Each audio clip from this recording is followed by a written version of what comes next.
breaking new details tonight of a confrontation at sea between Russia and North Korea.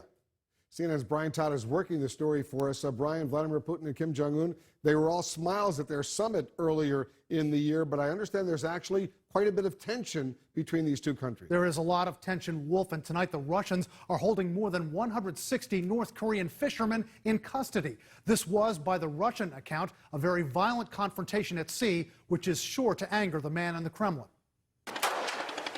What you're seeing is rare footage of a real-life warning shot, a tense confrontation at sea, not between the U.S. and an enemy, but between two of America's biggest adversaries. The footage is from a Russian security vessel, approaching what the Russians say is one of 13 North Korean fishing boats they stopped. Russia's security service, the FSB, says the North Koreans were caught poaching in Russia's fishing zone off its east coast. Tonight, Vladimir Putin's government is holding the fishermen, accusing them of attacking and wounding 4 Russians. I think what makes this potentially unprecedented is there haven't been many reports of North Koreans wounding Russian Coast Guardsmen. The Russians say they've taken more than 160 North Korean crew members into custody. Analysts say the confrontation has likely angered Vladimir Putin, who just a few months ago hosted Kim Jong-un at a summit in Vladivostok. The two Cold War allies pledging their affection for one another. I came to Russia with the warm feelings of our people. There was even talk between the two leaders of Putin becoming an intermediary between Kim and President Trump. But tonight, experts say the incident at sea could be a big setback for the young dictator in Pyongyang.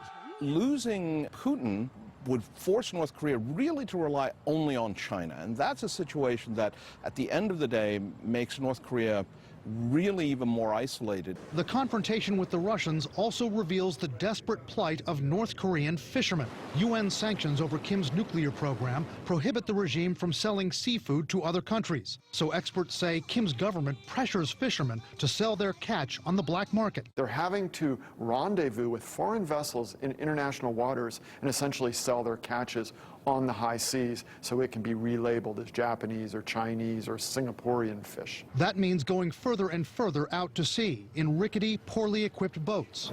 In recent years, some fishing boats, so-called ghost ships suspected to be North Korean vessels, have washed up on Japanese shores with only human skeletons on board. North Korean fishermen are more than willing to risk starvation and death, analysts say, because of the almost unattainable quotas they're given by Kim's regime. How much pressure would these fishermen have been under to produce more and more and more? Oh, the pressure is incredible in terms of that. They're sent out if they don't catch what they're supposed to, if they're behind, if they lose control of the boat, they will be punished. Analysts say North Korean fishermen grow more desperate by the day, and we can expect more confrontations like this on the high seas. They say that might especially occur next year at some point during the competitive crab fishing season. The North Koreans are not allowed to reap that harvest because of sanctions. Wolf, they're going to be more desperate. Very interesting, Brian. The North Korean fishermen in custody, could some of them ask for asylum in Russia? They could, Wolf, but many of them might not do that. When some North Korean fishing boats washed ashore in Japan in recent years, some of the surviving fishermen asked to be sent back to North Korea. Analysts say some of them likely feel that because they don't speak the language in Japan or Russia, they would struggle living in those places. And of course, other fishermen would fear retaliation by Kim Jong-un's regime if they defected. Brian Todd reporting for us. Thank you very much.